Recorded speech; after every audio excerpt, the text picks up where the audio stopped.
વાહનોની number plate RTO કચેરી દ્વારા લગાડી આપવામાં આવતી હતી, પરંતુ હવે જ્યારે વાહનની ડિલિવરી કરવામાં આવે ત્યારે જ ડીલરો દ્વારા નંબર પ્લેટ લગાવી દેવામાં આવે છે। પરંતુ જો જૂના વાહન જેમાં નંબર પ્લેટ ડેમેજ થઈ હોય, તૂટી ગઈ હોય અથવા ખોવાઈ ગઈ હોય ત્યારે નંબર પ્લેટ મેળવવા માટે નજીકના પોલીસ સ્ટેશનમાં ફરિયાદ નોંધાવવાની હોય છે। ત્યારબાદ www.siam.in પરથી અરજદારનું નામ, મોબાઈલ નંબર, રાજ્યનું નામ, વાહન નંબર, ઈમેલ સહિતની વિગતો ભરી નંબર પ્લેટ ઓર્ડર કરી શકાશે। બે સાઇટ છે હાલમાં, ઓર્ડરર hsrp.com અને siamcm.com આ કરીને બે સાઇટ છે જેના પર તમે ઓનલાઈન ઓર્ડર આપી શકો છો। આ ઉપરાંત આ કેસોમાં એફઆઈઆર કરવાની બી મિનિસ્ટ્રી ઓફ રોડ ટ્રાન્સપોર્ટ હાઈવેનું એક નોટિફિકેશન છે, જેના આધારે જ્યારે પણ ખોવાઈ ગઈ હોય છે અને તૂટી ગઈ હોય છે આવા સંજોગોમાં એક એફઆઈઆરની કોપી કે જાણવા જોગ જે તે પોલીસ સ્ટેશનમાં લઈ આપી અને તમે hsrp માટે ઓર્ડર કરી શકો છો। વડોદરામાં ડભોઈના ગોપાલપુરા ગામે નજીક અકસ્માત સર્જાયો। બોલેરો અને બાઇક વચ્ચે અકસ્માત થયો। આખી ઘટનામાં બાઇક સવાર 3 વ્યક્તિના મૃત્યુ થયા।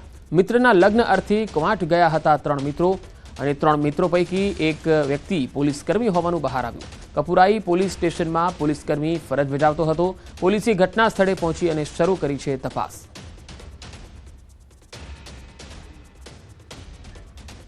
બનાસકાંઠામાં અકસ્માતમાં 12 લોકો ઘાયલ થયા। કાંકરેજમાં પિકઅપ ડાલુ પલટતા 12 લોકો ઘવાયા। રસોડાના શ્રમિકોને લઈને જતું હતું પિકઅપ ડાલુ। હાલમાં ઘાયલોને નજીકની હોસ્પિટલ ખસેડાયા છે। મોટાભાગના ઘાયલો થારા અને રૂબેલ ગામના રહીશો છે।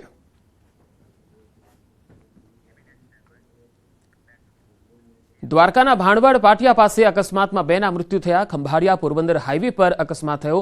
ટ્રક અને બાઇક વચ્ચે અકસ્માતમાં 2 લોકોના મૃત્યુ થયા। હેવી ટ્રક નીચે દબાઈ જતા 2 લોકોના મૃત્યુ થયા છે। તો દ્વારકાના ભાણવડ પાટિયા પાસે અકસ્માત થયો, જેની તસવીરો આવી રહી છે। 2 લોકોના ઘટના સ્થળે જ મૃત્યુ થયા। ટ્રક અને બાઇક વચ્ચે આ ગમખ્વાર અકસ્માત થયો હતો। હેવી ટ્રક નીચે દબાઈ જતા 2 લોકોના કરુણ મૃત્યુ નિપજ્યા હતા। તો 3 અલગ અલગ અકસ્માતોની વણઝારના દ્રશ્યો વડોદરામાં પણ તમે જોઈ શકો છો। કપુરાઈ પોલીસ સ્ટેશન વિસ્તારની હદમાં ગોપાલપુરા પાસે અકસ્માત થયો। તો બીજી તસવીર બનાસકાંઠાના કાંકરેજની છે। ત્રીજી દ્વારકાના ભાણવડમાં ટ્રક અને બાઇક વચ્ચેના અકસ્માતની, જ્યાં 2 લોકોના મૃત્યુ થયા।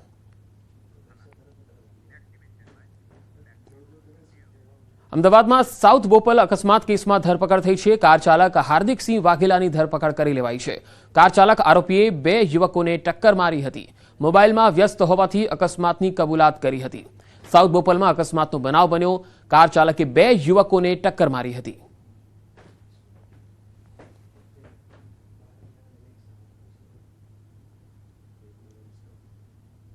કરવા માટે નીકળે છે તે દરમિયાન રેનફોરેસ્ટ 4 રસ્તા પરથી એકલિંગજી કન્સ્ટ્રક્શન સાઇટ પર પરત આવે છે। તે દરમિયાન પાછળથી અમને કોઈ અજાણી ગાડી ટક્કર મારે છે અને જેને કારણે બંને ફરિયાદીઓ છે એમને નાની મોટી ગંભીર ઇજાઓ થાય છે। તે ફરિયાદ તેની તપાસ કરતા ફરિયાદી જે ફરિયાદ લેવામાં આવી છે તે અન્વયે એક આરોપીની ધરપકડ કરવામાં આવી છે અને જેનો માલિક જે ગાડી હતી એ કિયા સેલ્ટોસ ગાડી છે અને આરોપી છે તેનું નામ છે હાર્દિકસિંહ સંજયસિંહ વાઘેલા અને જેની ઉંમર આશરે 29 વર્ષ જેટલી છે। આરોપીનું કહેવું એવું છે કે જે બાજુની સીટ ઉપર તેનો ફોન પડેલો હતો, ફોન લેવા જતાં તેનું બ્રેકની જગ્યાએ એક્સેલેટર પર પગ દબાઈ ગયો હતો, જેને કારણે અચાનક ગાડીની સ્પીડ વધી ગઈ હતી અને ઓવર સ્પીડિંગને કારણે ટક્કર વાગેલી છે।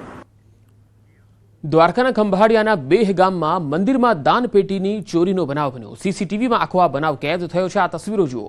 જુંગીવાળા વાછરાભા મંદિરમાંથી દાનપેટીની ચોરીનો બનાવ બન્યો। આ મંદિરમાં ચણ માટે રાખેલી દાનપેટી કોઈ અજાણ્યા તસ્કર ચોરી કરી અને ફરાર થઈ ગયો। તસ્કરે શરીર પર ચાદર ઓઢી હતી અને હાલમાં સીસીટીવીના આધારે પોલીસે આ તસ્કરની શોધખોળ શરૂ કરી છે।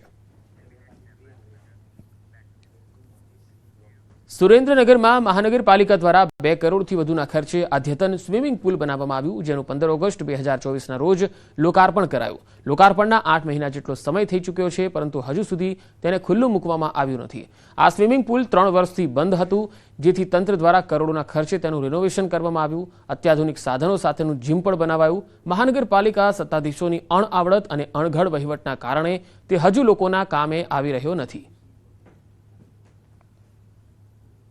મહિના જેવો સમય થઈ ગયો ઓગસ્ટથી, તો અમે વારંવાર તંત્રને, મહાનગરપાલિકાના કમિશનર સાહેબને, એની પહેલા નગરપાલિકાના પ્રમુખ હતા એમને આવેદનપત્રો અમારા લગભગ 200 જેટલા સભ્યો છે એક્ટિવ સ્વિમિંગ પુલના. વારંવાર અમે એમને રજૂઆત કરી છે, પરંતુ કોઈ રીતે એ સ્વિમિંગ પુલ એમણે ચાલુ કરેલ નથી. અણઘટ વહીવટ અને દિશાવિહીન વહીવટના કારણે 15 ઓગસ્ટ 2024 રોજ મુળુભાઈ બેરા મંત્રી દ્વારા ધારાસભ્યશ્રી અને તત્કાલીન નગરપાલિકાના પ્રમુખશ્રીની હાજરીમાં આ સ્વિમિંગ પુલનું ઉદ્ઘાટન કરવામાં આવ્યું હતું, પણ આ સ્વિમિંગ પુલ એક પણ વખત ચાલુ કરવામાં આવ્યો નથી. ગુજરાત સ્ટેટ ફૂટબોલ એસોસિએશન દ્વારા ગુજરાત સુપર લીગ સિઝન 2ની જાહેરાત કરાઈ. ગુજરાત સ્ટેટ ફૂટબોલ એસોસિએશનના પ્રમુખ પરિમલ નથવાણીએ તમામ ફ્રેન્ચાઇઝી ટીમ માલિકોનું સન્માન કર્યું. સાથે GSL 2ની ટ્રોફી અને ટીમ જર્સીનું પણ અનાવરણ કરાયું. 1 મેથી 13 મે સુધી ચાલનારી સિઝનમાં યુવાઓને પ્રોત્સાહન મળે તે માટે વિશેષ નિર્ણય લેવાયો. 18 વર્ષથી ઓછી વયના વિદ્યાર્થીઓ અને તેમના માતા પિતાને નિઃશુલ્ક પ્રવેશ અપાશે. કાંકરિયા ખાતે ફૂટબોલ ગ્રાઉન્ડમાં તમામ મેચ રમાશે. નોંધનીય છે કે આ વખતે ગુજરાત સુપર લીગમાં જુદી જુદી 6 ફ્રેન્ચાઇઝી ભાગ લેશે, જેમાં સાહિલ પટેલ અને શાલિન પટેલની ટીમ, અમદાવાદ એવેન્જર્સ, પ્રશાંત સંઘવી અને અનન્યા સંઘવીની ટીમ, ગાંધીનગર જાયન્ટ્સ અને અદ્વૈતા પટેલ અને યશ શાહની ટીમ, કર્ણાવતી નાઇટ્સ, કુશલ પટેલની ટીમ, સૌરાષ્ટ્ર સ્પાર્ટન્સ, અલ્કેશ પટેલની ટીમ, સુરત સ્ટ્રાઇકર્સ અને કમલેશ ગોહિલની ટીમ વડોદરા વોરિયર્સ છે. તમે જુઓ છો કે બહારના કન્ટ્રીમાં, બીજા સ્ટેટમાં આપણે વાત કરી હમણાં, મેં વેસ્ટ બેંગાલ છે, કેરેલા છે, ચેન્નાઈ છે, એ બાજુ ચાલે છે. અહીંયા અમારી પાસે 6 ટીમ બની છે, જે ઓનર્સ પણ આવ્યા છે, અને એ લોકોને હું પહેલેથી એમને પણ અભિનંદન આપું છું કે એ લોકો આવી અને ફૂટબોલ માટે ઓનરશિપ લીધી. અત્યાર સુધી કોઈ ઓનરશિપ લેતું નહોતું ફૂટબોલ માટે. ગુજરાતના એક ટીમમાં, ફાઇનલ ટીમમાં 15 પ્લેયર્સ અને 5 પ્લેયર્સ આઉટસ્ટેન્ડ, એટલે 15 + 5 એટલે 5 પ્લેયર્સ આપણે બહારના લાવી અને એમાં એવી રીતના જુદી જુદી કેટેગરીમાં, એટલે 15 પ્લેયર્સ, એટલે 75% કહી શકાય કે એક ટીમમાં ગુજરાતના પ્લેયર્સ.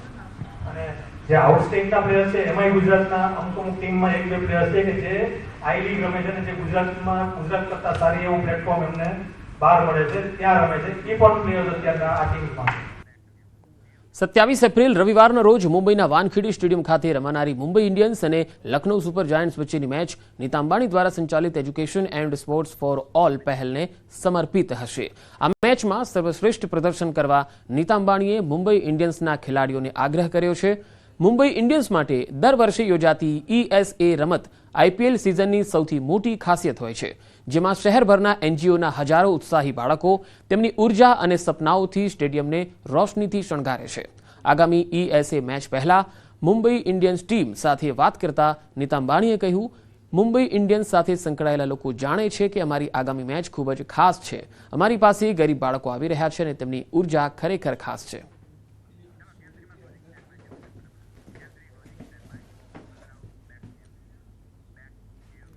તો આ બુલેટિનમાં અત્યારે આટલું જ. નમસ્કાર.